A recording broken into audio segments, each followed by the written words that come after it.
Hello and welcome to another episode of India and Bonjour et bienvenue dans un nouvel épisode de India and Global Left. Si vous découvrez l'émission, n'oubliez pas d'appuyer sur le bouton d'abonnement. Pensez aussi à devenir membre YouTube, à nous soutenir sur Patreon ou à faire un petit don via le lien dans la description. Mais le minimum que vous puissiez faire, c'est de regarder cette émission, de liker, de partager et s'il vous plaît, de commenter. Sans plus attendre, permettez-moi d'accueillir notre invité du jour, le professeur C.P. Chandrasekhar. Le professeur Chandrasekhar a pris sa retraite du Center for Economic Studies and Planning de la Jawaharlal Nehru University à New Delhi après des décennies d'enseignement. Officiellement, ses domaines d'intérêt incluent le rôle de la finance et de l'industrie dans le développement, mais en réalité, il écrit sur pratiquement tous les grands secteurs de l'économie, y compris l'agriculture. Professeur Chandrasekhar, bienvenue à nouveau sur India and Global Left. Welcome back to India and Global Left. Merci de m'avoir invité à nouveau. India is in the news thanks to President L'Inde fait la une de l'actualité grâce au président Trump.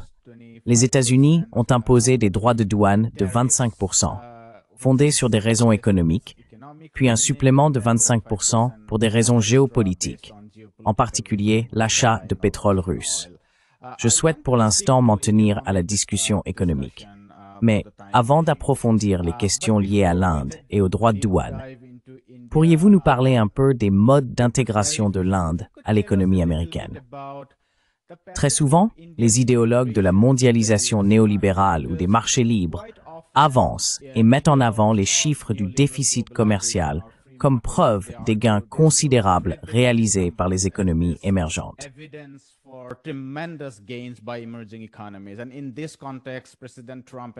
Dans ce contexte, le président Trump et l'administration américaine présentent ces 40 à 42 milliards de dollars comme une preuve que l'Inde serait oppressive d'une certaine manière.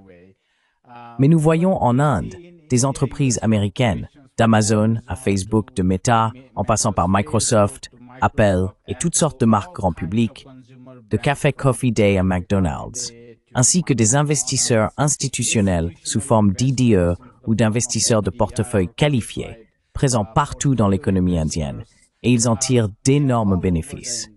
Donc, pour comprendre cette relation entre les États-Unis et l'Inde, que beaucoup estiment devoir être repensée en ce moment, si vous pouviez nous expliquer un peu comment l'Inde s'est retrouvée liée à l'économie américaine dans le cadre de cette mondialisation néolibérale plus large, ce serait très utile.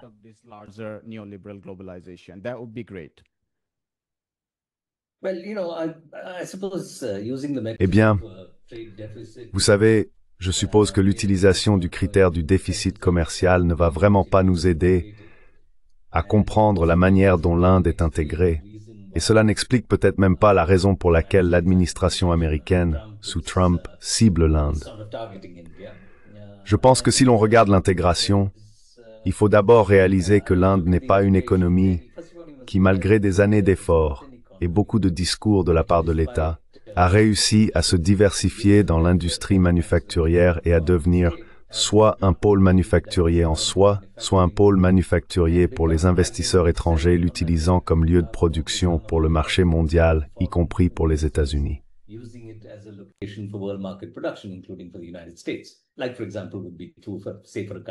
Par exemple, cela serait trop sûr pour un pays comme le Vietnam. De plus, ce déficit commercial n'est pas si préjudiciable pour l'économie des États-Unis.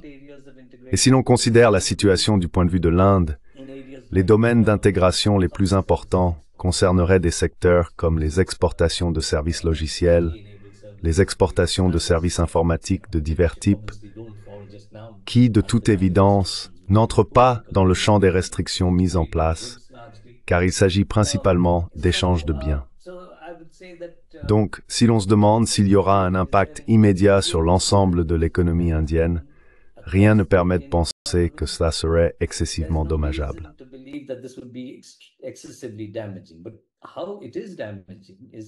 Mais la manière dont cela est préjudiciable se manifeste selon moi de deux façons. Premièrement, bien sûr c'est préjudiciable parce que l'Inde a renoncé à tout effort pour essayer de réellement construire une base manufacturière propre orientés principalement vers la production pour le marché intérieur ou pour des marchés internationaux diversifiés, notamment d'autres pays du Sud global.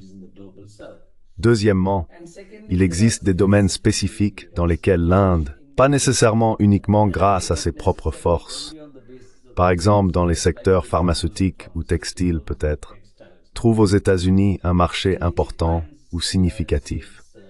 Il y aurait donc des industries particulières et des groupes de pression industriels spécifiques.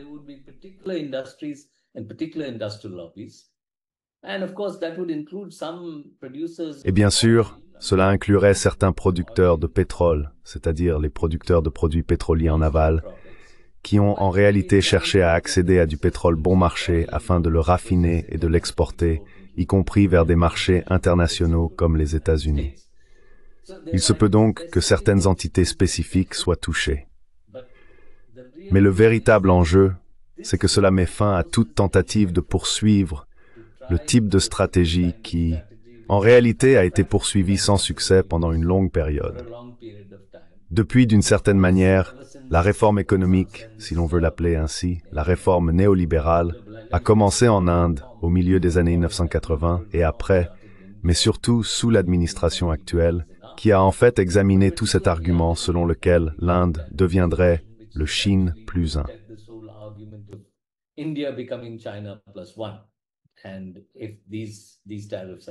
Et si ces tarifs douaniers sont effectivement maintenus, cela signifierait que cette opportunité a été considérablement compromise, car un marché important pour cela aurait pu être potentiellement le marché des États-Unis. Enfin, même si vous dites que nous ne voulons pas entrer dans la politique de la question, nous devons reconnaître que, écoutez, je veux dire, vous savez, les pays sont affectés par l'imposition de tarifs pour l'une de deux raisons.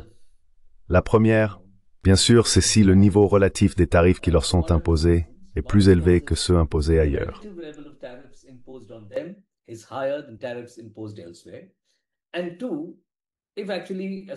Et deuxièmement, en réalité, pour tous les pays, l'élasticité prix des importations vers les États-Unis est significative.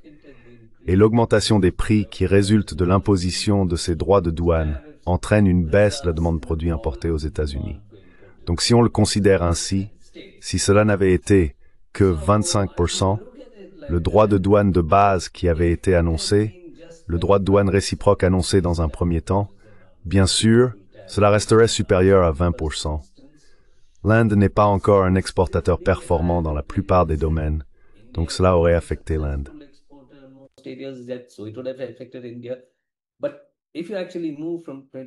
Mais si vous passez réellement de 25% à 50% parce que vous utilisez désormais les droits de douane, non seulement comme un outil économique, mais aussi comme une arme pour pousser des pays à accepter certaines positions politiques, alors cela affecte l'Inde de manière très significative si cela perdure.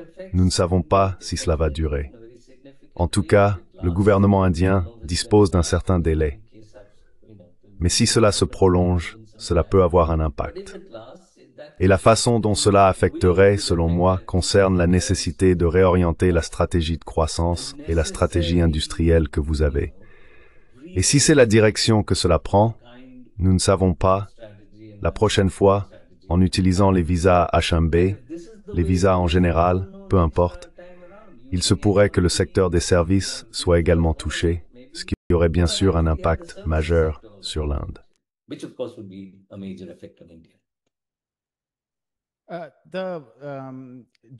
L'industrie de la joaillerie en particulier.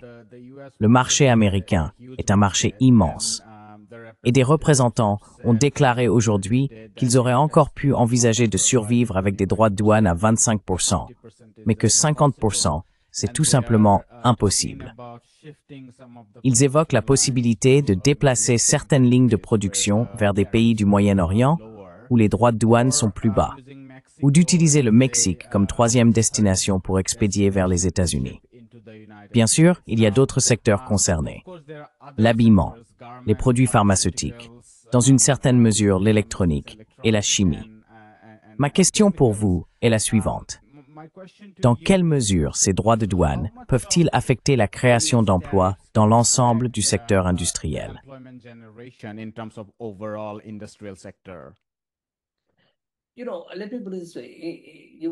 Permettez-moi de le formuler ainsi.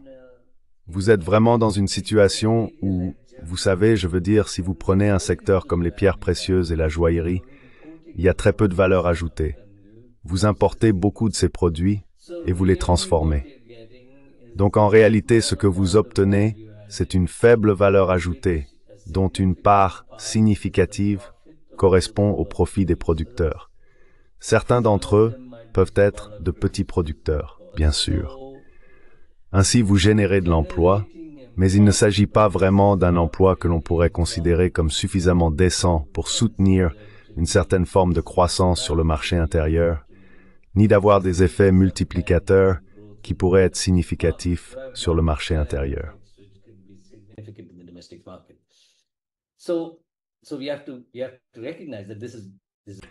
Nous devons donc reconnaître que c'est une mauvaise situation, car nous sommes confrontés à un sous-emploi massif, et par conséquent, tout effet négatif sur l'emploi est problématique.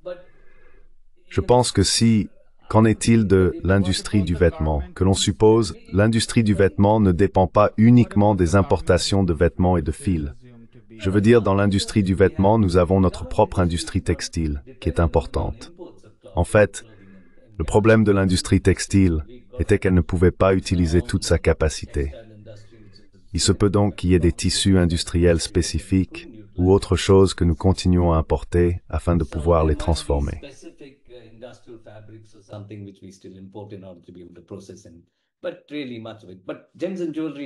Mais en réalité, une grande partie de cela, les pierres précieuses et la joaillerie n'entrent pas dans cette catégorie.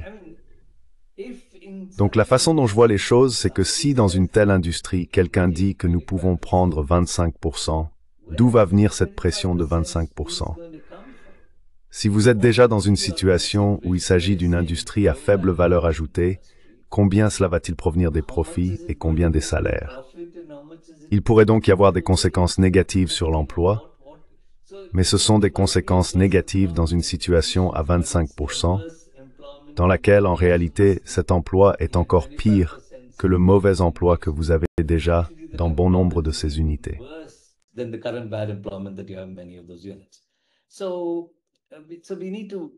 Donc, ce qu'il faut, je veux dire, l'essentiel, c'est qu'au lieu de rester coincé dans cette sorte de schéma de pensée où l'on croit que la seule façon de croître aujourd'hui passe par les marchés mondiaux, alors qu'en réalité, on n'a pas vraiment réussi à le faire. Sauf dans les services, on se retrouve un peu piégé. La vraie question doit être, écoutez, est-il possible de réaligner votre stratégie pour réellement, vous savez, c'est un grand pays, même avec de faibles revenus par habitant, nous avons un marché intérieur significatif.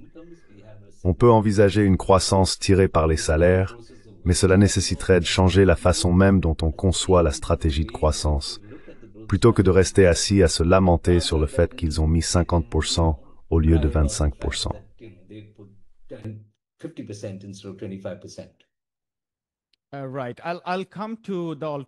D'accord. Je vais aborder les alternatives, certaines des possibilités concernant d'autres façons de s'engager ou de suivre une voie différente. Mais si je peux commencer par votre collègue, la professeure Jayati Ghosh, elle a écrit un article sur l'objectif plus large de Trump à travers ses tarifs douaniers. Et elle évoque le cas de l'Indonésie, où les États-Unis ont, je cite, réussi à négocier un accord, ainsi que le récent accord commercial entre l'Inde et le Royaume-Uni. Son argument est que le Royaume-Uni et les États-Unis utilisent ces accords commerciaux pour ouvrir encore davantage les marchés émergents, en démantelant les restrictions allant du contrôle de la qualité au droit de brevet, en passant par les barrières tarifaires, et ainsi de suite. L'argument général est qu'il s'agit d'une nouvelle escalade de l'idéologie du libre marché, dans la mesure où les économies émergentes y avaient résisté. Partagez-vous le même point de vue que votre collègue, la professeure Ghosh?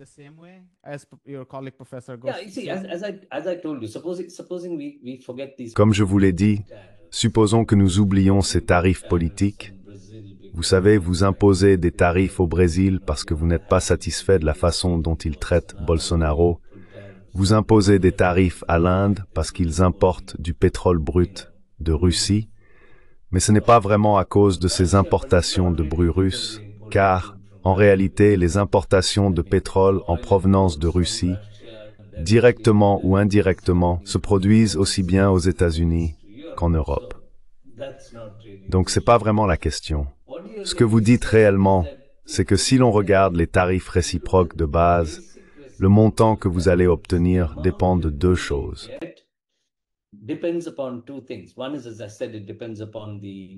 Premièrement, comme je l'ai dit, cela dépend de l'élasticité des importations, de l'élasticité prix des importations aux États-Unis, qui dans le cas de certaines marchandises, et compte tenu de la répartition sociale de la consommation de ces produits, peut être significative dans certains domaines. Mais le second point, bien sûr, c'est ce qui jusqu'à présent ne semble s'être reflété que dans l'accord non documenté avec le Vietnam, que vous dites, écoutez, si vous êtes effectivement traité comme un hub par un pays comme la Chine qui peut être très compétitif, alors nous n'allons pas nous contenter de 20%, nous allons en fait appliquer 40%.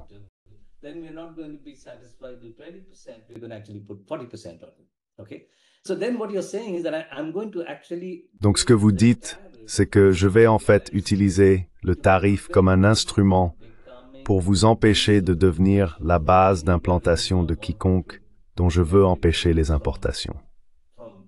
La troisième chose que vous dites, bien sûr, c'est que si l'avantage que vous allez en tirer est donc limité parce que vous l'imposez à tous, il ne peut y avoir que deux autres raisons pour lesquelles vous le faites. L'une est que vous allez l'utiliser comme une arme à d'autres fins, et elles ne doivent pas nécessairement être uniquement politiques. Je suis tout à fait d'accord sur le fait que ce que vous essayez de faire, c'est en réalité dire « Venez à la table et discutons ».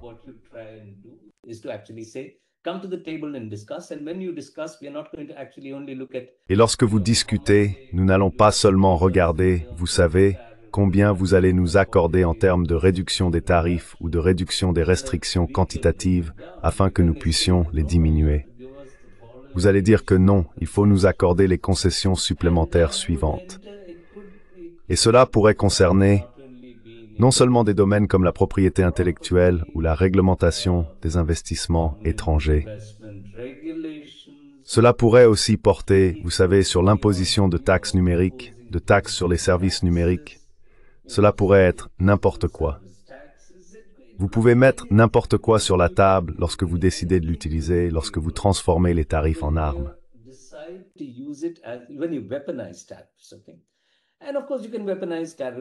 Et bien sûr, vous pouvez utiliser les tarifs douaniers comme une arme à des fins politiques. Donc ce que vous faites en réalité, c'est utiliser les tarifs comme une arme. Et dans ce processus, vous pourriez exiger toute une série de choses. Vous pourriez dire au Vietnam d'arrêter d'être un centre de production pour la Chine. Vous pourriez dire à l'Indonésie, écoutez, modifiez vos lois concernant la propriété intellectuelle, etc. Vous pouvez tout faire.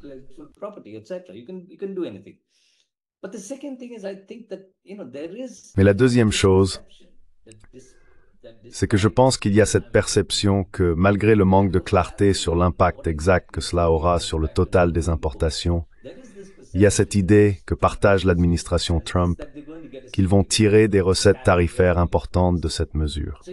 Donc il va essayer d'utiliser cela d'une certaine manière pour obtenir des revenus afin de pouvoir financer son fameux projet de loi, vous savez, où il souhaite accorder d'importantes réductions d'impôts aux entreprises et à d'autres acteurs aux États-Unis, soi-disant au nom de l'aide à la classe ouvrière blanche ou quoi que ce soit d'autre.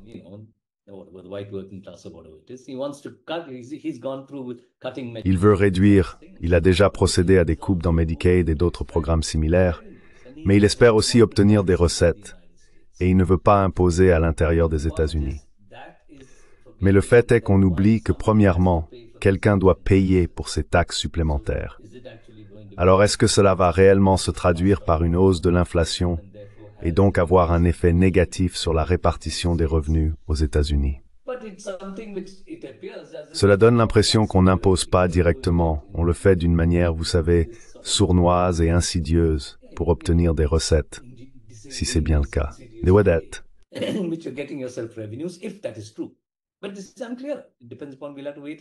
Mais cela reste flou. Cela dépend. Nous devrons attendre et observer. Est-ce que cela va simplement provoquer de l'inflation sans générer beaucoup de recettes? Ou bien cela va-t-il réellement apporter à l'administration Trump une somme significative de revenus? Il pourrait donc y avoir plusieurs issues. Une fois que vous décidez d'utiliser les droits de douane comme une arme, vous ne restez plus dans votre position initiale, c'est-à-dire je veux rapatrier la production manufacturière en Amérique. Vous entrez dans un tout autre terrain, un terrain qui comporte de multiples implications économiques et bien sûr des implications politiques également.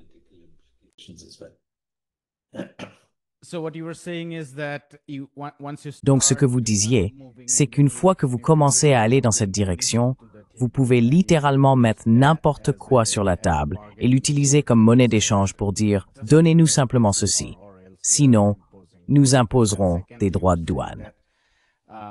Ensuite, vous disiez aussi qu'une partie de la motivation est de générer des recettes, compte tenu de cette grande et belle loi et de son déficit, et du fait qu'une partie de leur propre électorat est tellement idéologiquement préoccupée par la question du déficit.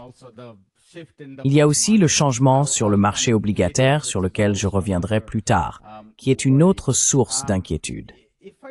Si je pouvais vous interroger un peu sur ces trois secteurs. A, le secteur agricole aux États-Unis, qui semble prendre du retard en termes de développement global. Je veux dire, la base rurale, il existe des données montrant que la base rurale a pris du retard. Et c'est un électorat important pour le virage politique à droite aux États-Unis.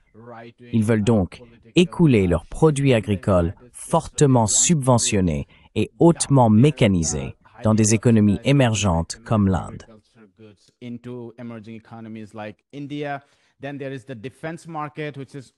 Il y a ensuite le marché de la défense, qui est bien sûr énormément gonflé, mais qui en veut toujours plus. Ils souhaitent vendre davantage à l'Inde, sans aucun transfert de technologie ou avec des armes dépassées de générations précédentes, malgré tous les retards de livraison. Et enfin, il y a aussi le marché du pétrole. Il veut vendre plus de pétrole et remplacer une partie du pétrole à prix réduit qui vient de Russie. Est-ce aussi une question de ces trois aspects? Parce que c'est ce que l'administration Trump met en avant.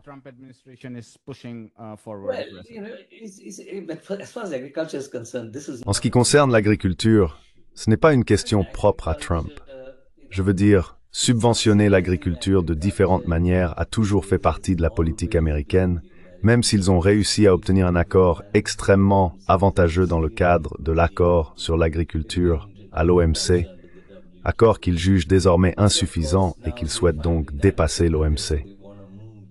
Mais soyons honnêtes, qu'était la loi PL 480? La PL 480 était un accord selon lequel il disait qu'il vous donnerait du blé parce qu'il voulait se débarrasser du surplus de blé afin de protéger les agriculteurs là-bas. Et il disait, nous vous donnerons du blé dans la monnaie locale. Vous n'avez pas à payer en dollars.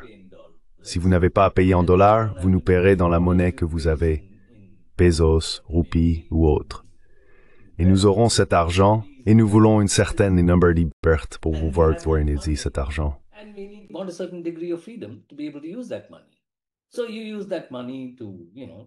Donc, vous utilisez cet argent pour créer l'USAID, pour mettre en place des fondations éducatives des États-Unis. Vous l'utilisez pour financer toutes sortes d'opérations clandestines dans de nombreux pays parce que vous aviez ce qu'on appelait dans de nombreux cas les fonds Cooley, car ils étaient assortis de la disposition Cooley. Et vous savez, vous utilisez cet argent. Mais pourquoi aviez-vous ces fonds au départ?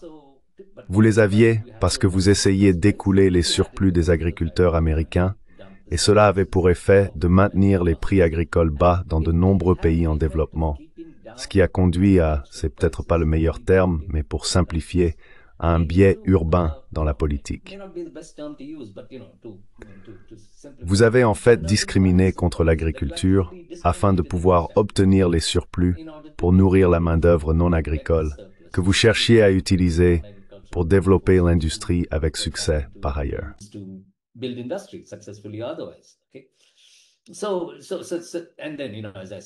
Donc, comme je l'ai dit, nous avions l'accord sur l'agriculture, où en gros, vous convertissiez toutes les subventions que vous accordiez à l'agriculture en quelque chose qui pouvait être mis dans ce qu'on appelait une boîte verte. Ensuite, il y avait une boîte orange et une boîte rouge, et vous avez mis tous les pays en développement, y compris l'Inde par exemple, principalement dans la rouge. Il y avait un prix de référence, qui était un prix de référence absurde, il était en termes absolus, et c'est devenu le prix à partir duquel vous calculiez ces subventions.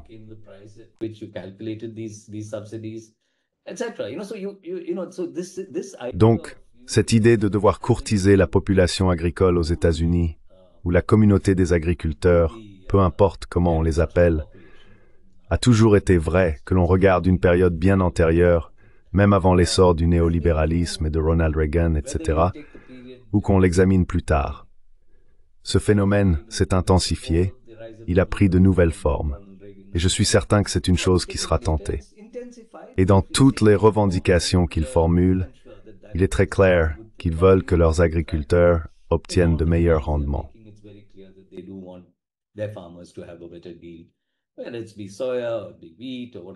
Que ce soit le soja industriel, le blé industriel ou peu importe. Tu as raison, oui.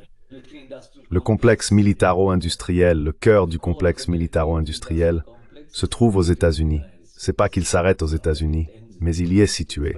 C'est pourquoi il est si transactionnel.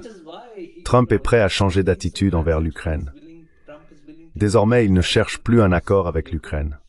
Il veut simplement que les Européens achètent du matériel de défense militaire américain et l'envoient à l'Ukraine. C'est ce qu'il veut.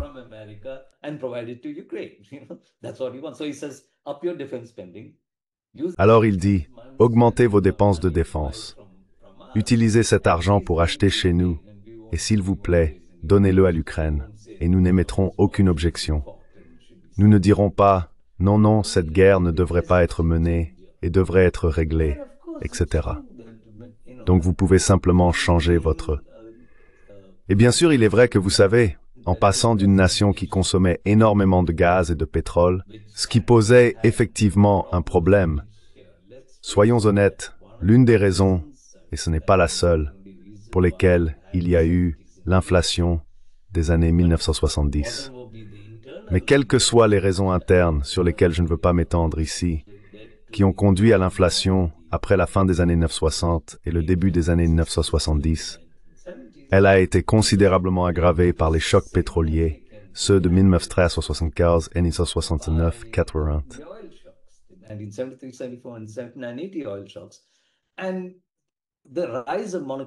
Et la montée de la politique monétaire, l'arrivée de Volcker, l'utilisation du choc Volcker, la création de récessions partout dans le monde, afin de pouvoir faire face au fait que vous étiez la nation grande consommatrice de pétrole, qui désormais était contrainte, contrairement à l'époque où l'industrie était dominée par les 7 sœurs, de payer un prix raisonnable. Vous avez fini par faire baisser le prix réel du pétrole. Mais ensuite, vous avez adopté une nouvelle stratégie, en particulier à mesure que la technologie se développait et que les prix restaient modérément élevés. Vous vous êtes tourné vers la fracturation hydraulique, etc. Ainsi, vous êtes maintenant devenu un pays exportateur. Donc oui, bien sûr, le pétrole compte. Il s'agit simplement d'identifier les domaines dans lesquels il est exporté.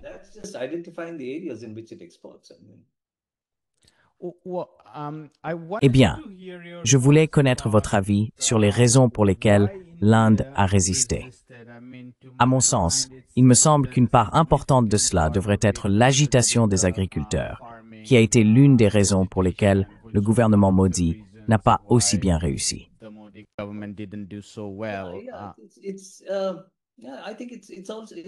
Oui, je pense que c'est... Je veux dire, malgré la fragilisation d'un ensemble d'institutions, ce qui rend l'expression de la dissidence de plus en plus difficile dans le contexte indien, en particulier après le résultat des dernières élections législatives, il y a une crainte qu'il ne faille pas adopter un ensemble de politiques qui pourrait entraîner une érosion supplémentaire de votre base électorale. Hennes dépendant de que on est ça pour faire pour neutraliser cela. Independent of whatever else you might try to do to neutralize that. Plus, of course, it could also mean that within. De plus, bien sûr, cela pourrait aussi signifier qu'au sein de ce qui n'est clairement plus un ensemble d'institutions complètement monolithiques, ce qui constitue, peu importe comment on l'appelle, peu importe ce que c'est, il y aurait des factions en son sein qui diraient en fait, écoutez, vous ne pouvez pas accepter ces choses-là. Peut-être, je ne sais pas, je veux dire, je ne suis pas plongé dedans, je n'ai pas de contact dans ces organisations, mais peut-être le RSS ou le Swadeshi Jagran Manch, Dieu sait qui c'est, vous voyez. Donc il est possible que ce soit, je veux dire, la demande qui est faite pour un pays qui en réalité, ou pour une administration qui essaie, dans le cadre d'une démocratie représentative, quelque peu édulcorée et largement affaiblie, de maintenir un contrôle total, il se peut que vous soyez encore un peu sensible à cela. Oui, et même l'armée a peut-être envoyé un signal que, parce que sinon, ils auraient certainement été prêts à faire la concession, à moins qu'il n'y ait quelque chose au niveau national qui les retienne.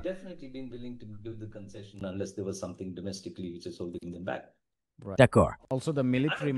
De plus, l'armée, nous nous abstenons de voter sur la plupart des questions concernant la Palestine à un moment où la majorité des pays sont du côté opposé. Vous suivez les États-Unis, pas vous personnellement, mais l'État indien. Oui, je voulais aborder les options que les économies émergentes, les pays en développement et les pays du Sud global devraient réellement envisager face à cette guerre de classe mondiale aggravée, disons-le ainsi. Et je pense que c'est très crucial, car dans cette situation, la soi-disant guerre des tarifs est si étendue, et nous n'avons pas entendu parler de beaucoup de pays.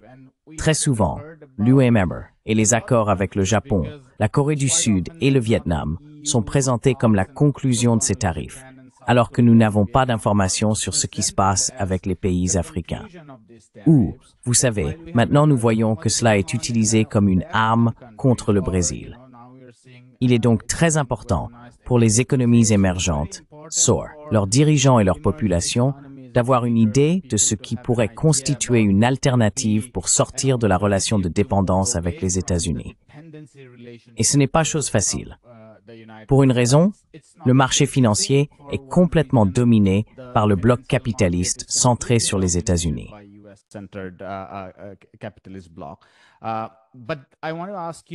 Mais je voudrais vous demander, dans le domaine du commerce, quelles sont les options?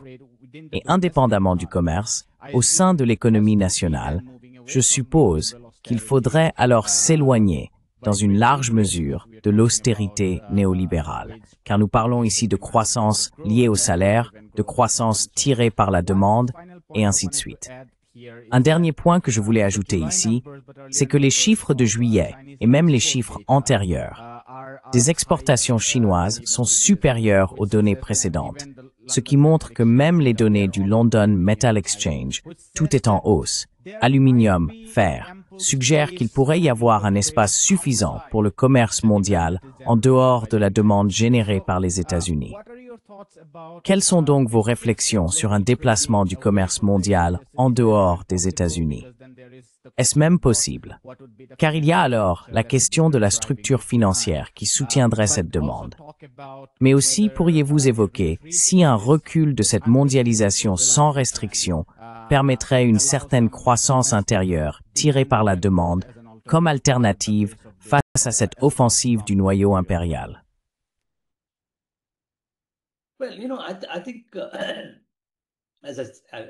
Eh bien, vous savez, je pense, comme je le disais, qu'il est encore trop tôt.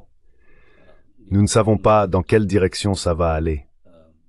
Il ne s'agit pas d'un ensemble de forces très claires et convaincues de ce qu'elles essayent de faire, etc. Mais cela mis à part, si cela persiste, ce que vous dites essentiellement, c'est que nous entrons dans une ère où la capacité de l'impérialisme ou des États qui relèvent du mode impérialiste, ainsi que des élites des pays en développement ou moins développés qui adhèrent à ce type de stratégie, a perpétué ce mythe selon lequel la seule façon de croître est de devenir un exportateur performant, est remise en question. Et vous citez les deux seuls exemples de réussite que nous ayons en dehors, je veux dire, c'est-à-dire au sein d'économies de marché pures.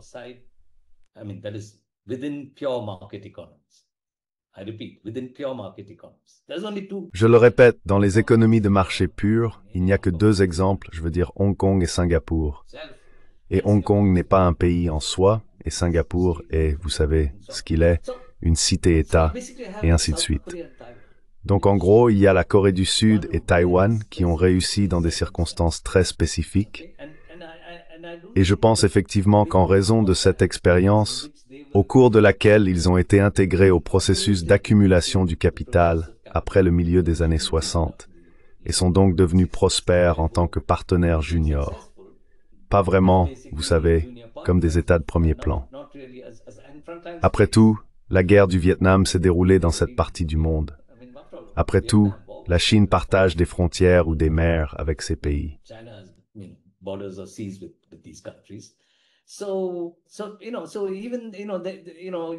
Ainsi, même l'idée que l'on puisse perpétuer ce mythe en se fondant sur les soi-disant nouveaux pays industrialisés a également pris fin en 1987 et après, lorsque le dynamisme a été perdu.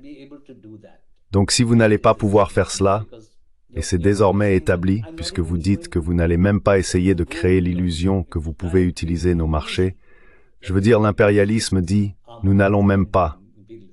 En réalité, c'est très difficile dans une situation où chacun de ces pays a un déficit, en partie parce que l'Amérique a un déficit, et d'autres pays à cause du protectionnisme américain finiront bientôt par avoir eux aussi un déficit avec l'Amérique.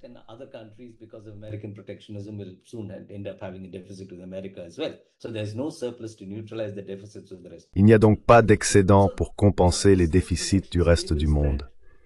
Ainsi, cette vague protectionniste va se répandre à travers le cœur métropolitain. Maintenant, si elle se propage, cela revient à dire que la possibilité d'adopter ce type de stratégie est complètement sapée. Pas que c'était une stratégie viable, mais on pouvait entretenir l'illusion pendant un certain temps. Donc si cela prend fin, il y a deux directions possibles. D'abord, en raison du contrôle que les élites exercent et des avantages qu'elles tirent du système, sauf dans les contextes où les élites elles-mêmes, d'une certaine manière, ne peuvent pas se séparer de leur propre nation parce que Trump n'en veut pas, ou pour d'autres raisons, à cause de la Russie ou de Bolsonaro, peu importe.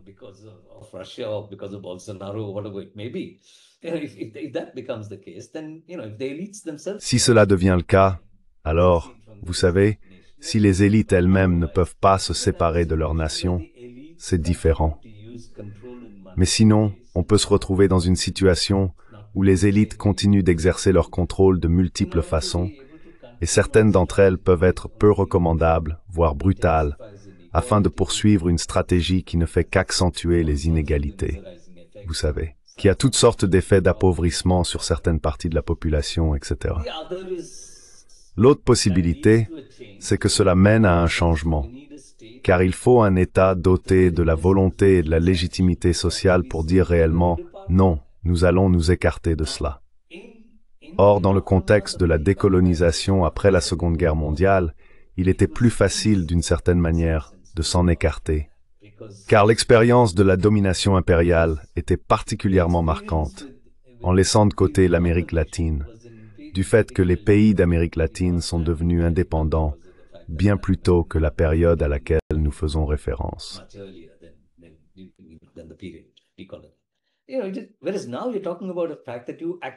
Alors que maintenant vous parlez du fait que vous avez en réalité traversé des décennies durant lesquelles vous vous êtes intégré à cause de cette illusion, à cause de ce mythe. Et si vous êtes là, où l'on disait essentiellement que tant que l'État est capable de faire certaines choses, beaucoup de gens y ont cru. Si l'État peut être comme l'État sud-coréen, si l'État peut être comme l'État taïwanais, alors votre problème est résolu en oubliant les circonstances historiques et sociales dans lesquelles cela s'est produit. Donc si vous avez cette longue période d'intégration, comme vous l'avez dit, ce que nous avons, c'est un héritage accumulé de capital.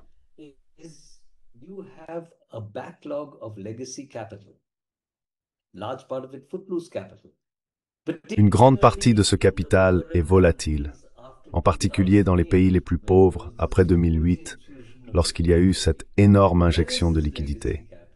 Il y a ce capital hérité qui reste là et qui est instable. Et la première chose qui se produira au moment où vous essayerez d'élaborer une stratégie qui, d'une certaine manière, pour employer un terme fort, déconnecte au moins partiellement votre marché du marché international afin de croître sur la base de votre propre marché, de vous hisser par vos propres moyens, pour ainsi dire, c'est que vous risquez de voir un exode de capitaux.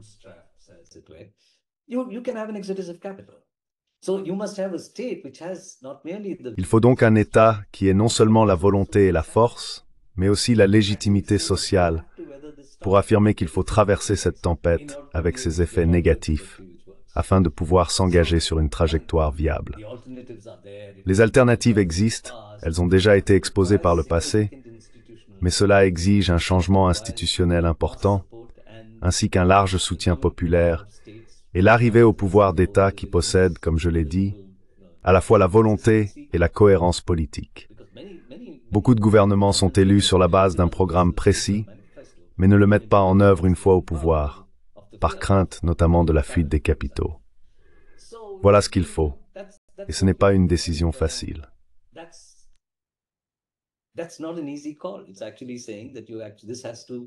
En réalité, cela signifie que cela doit aboutir à une situation où cela déclenche des mouvements internes et des contradictions à un point tel qu'il en résulte une transformation sociale, laquelle peut permettre un changement institutionnel et donner la force de supporter une période de transition qui peut être douloureuse, afin de pouvoir réaliser cela.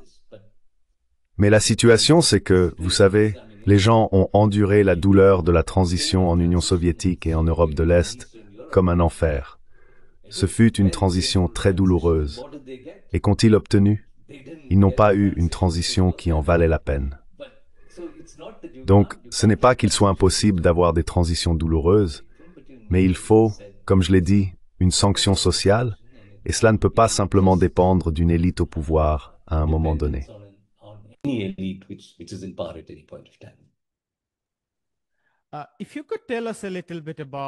Si vous pouviez nous parler un peu des tendances au sein de la structure financière mondiale, car avec toutes ces actualités et ce bruit autour du commerce, la structure financière passe un peu inaperçue. Et je suppose que nous ne savons pas vraiment dans quelle direction les choses évoluent.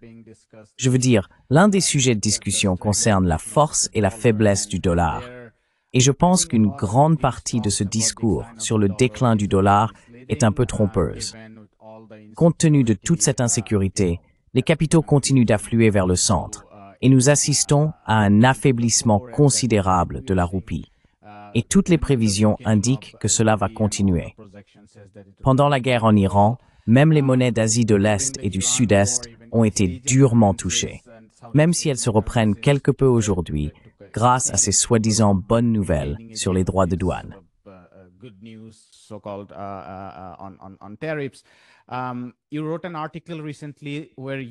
Vous avez récemment écrit un article dans lequel vous disiez que même s'il y a eu depuis 2008 des tendances très erratiques de haut et de bas en ce qui concerne les flux de capitaux agrégés du cœur impérial vers les économies émergentes, vous avez tout de même identifié deux tendances. La première est le déplacement vers le marché obligataire et la seconde concerne ces prêts libellés en monnaie locale. Vous avez expliqué qu'une partie de la raison pour laquelle les capitalistes du cœur impérial acceptent ce risque de change, c'est parce que les taux d'intérêt sont plus élevés ici. Pourriez-vous nous dire ce que vous pensez de l'évolution de la structure financière mondiale et de la façon dont cette perturbation du commerce pourrait affecter cette structure financière?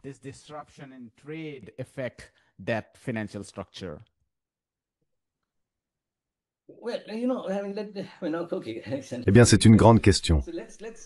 Oublions donc l'histoire de ce qui s'est passé, disons, après les années 1970, le choc Volcker, et ainsi de suite.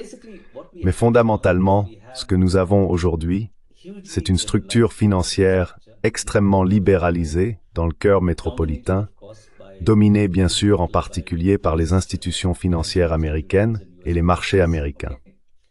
Et on se retrouve dans une situation où la structure de la politique macroéconomique alimente constamment ce genre d'explosion de la finance. D'accord. Donc s'il était vrai que lorsque vous étiez confronté à l'inflation des années 1970, ce qui explique cette peur profonde de l'inflation, car lorsque vous faisiez face à la peur de l'inflation dans les années 1970, ce qu'il fallait faire, ce que Volcker a fait, ce n'était pas seulement augmenter les taux d'intérêt. On parle aujourd'hui de 5%, vous savez, et ça baisse. À l'époque, on parlait de taux d'intérêt à 2 chiffres et d'une énorme contraction monétaire.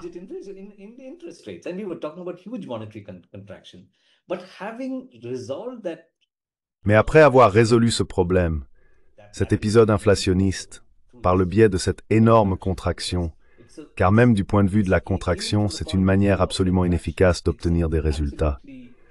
Le montant que l'on obtient pour un certain degré de contraction monétaire, en termes de contraction réelle, est bien moindre. Il faut donc vraiment aller jusqu'au bout, ce qu'a fait Volcker. Ensuite, ce que nous avons essentiellement observé, c'est que non seulement il y a eu une sorte de déclin de l'importance de la politique budgétaire, un retour de bâton contre le keynésianisme, mais il y a aussi eu cette montée en puissance d'une politique monétaire d'un type où la norme, du fait que, grâce à la délocalisation, à la mondialisation, etc., on a pu contenir l'inflation, la norme consiste en fait à avoir de grandes quantités de liquidités dans le système et des taux d'intérêt aussi bas que possible.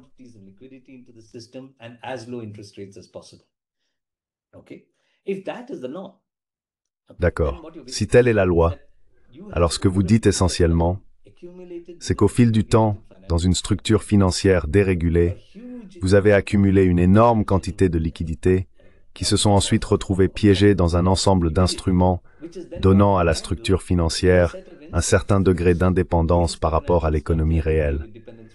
Mais une indépendance fragile, car au final, il faut s'appuyer sur une forme de production excédentaire dans l'économie réelle.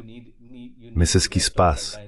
Et chaque fois qu'il y a un problème, l'État intervient pour empêcher une érosion significative de la valeur des actifs financiers.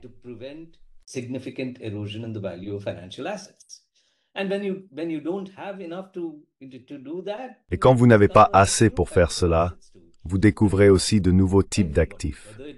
Je veux dire, vous savez, tout le monde, que ce soit Trump lui-même, Jamie Dimon, ou vous savez, la plupart des banques centrales, presque toutes les banques centrales, disaient que toutes ces crypto-monnaies, c'était non. C'est n'importe quoi. Ce n'est qu'un actif spéculatif utilisé par des gens pour toutes sortes de transactions illicites, etc. Mais maintenant, qu'en est-il? Vous l'avez mis sur le devant de la scène. La crypto est devenue le nouvel actif alternat décennie et au-delà.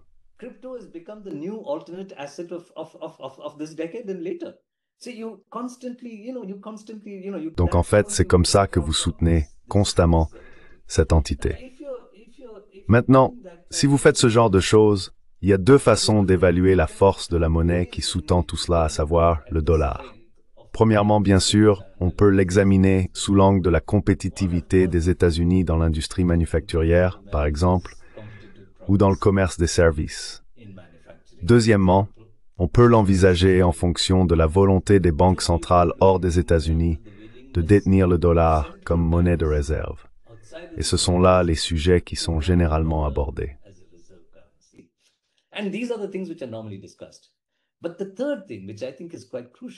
Mais le troisième point que je considère comme tout à fait crucial, c'est que dans ce processus où cette liquidité s'est répandue à travers le monde, on s'est retrouvé dans une situation où non seulement on a créé des détenteurs de richesses parmi les élites du monde entier, mais ces élites détiennent essentiellement leurs richesses sous forme d'actifs libellés en dollars. Un peu d'or, un peu de terre, de l'immobilier, etc. Mais fondamentalement, ils la détiennent sous forme d'actifs libellés en dollars. Or, si les détenteurs de richesses mondiaux conservent leur fortune ainsi, la remise en cause de cette monnaie n'est possible que si l'on s'attaque aux détenteurs de richesses mondiaux, ou si quelque chose se produit qui fait perdre confiance dans le dollar à ces mêmes détenteurs. Mais il n'y a rien d'autre qu'ils puissent faire.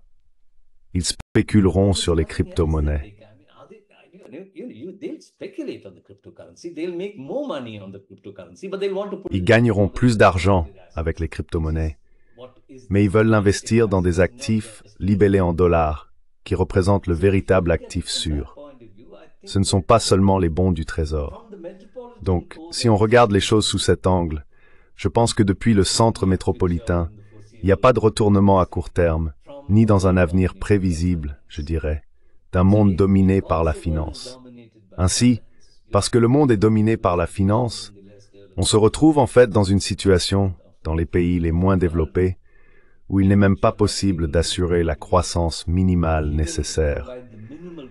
Et cela devient de plus en plus difficile à cause de la manière dont le centre métropolitain dominé par la finance commence à se comporter. Dès lors, tout effort pour se couper de la finance mondiale, doit venir d'une politique menée dans le Sud.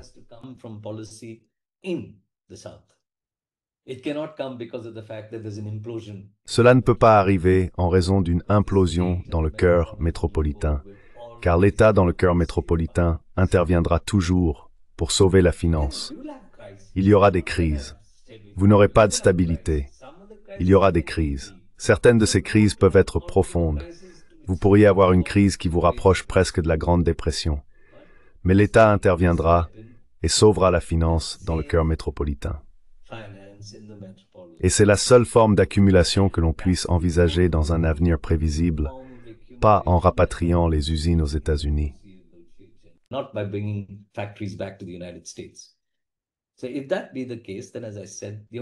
Donc si tel est le cas, alors comme je l'ai dit, la seule façon de sortir de cette situation est de rompre cette dépendance à la finance internationale.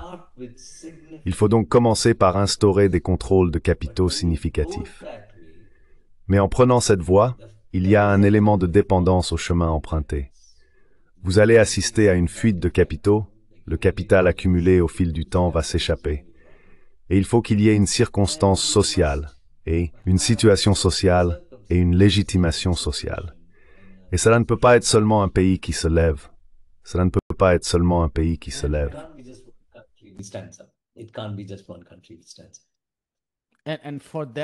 Et pour que cette voie soit possible, il doit y avoir un changement significatif dans la mobilisation politique au sein des économies émergentes, ce que nous n'avons pas nécessairement observé dans la plupart de ces pays. Oui, parce qu'une crise peut emmener dans deux directions. Elle peut emmener vers le néofascisme ou vers une alternative progressiste. Ces derniers temps, on n'a pas vraiment vu de basculement vers la gauche, mais on a constaté un déplacement significatif vers la droite. Je veux dire, il y a des exemples. Parfois, ça prend des formes tellement complexes. Regardez le Sahel. C'est l'armée qui représente la force progressiste.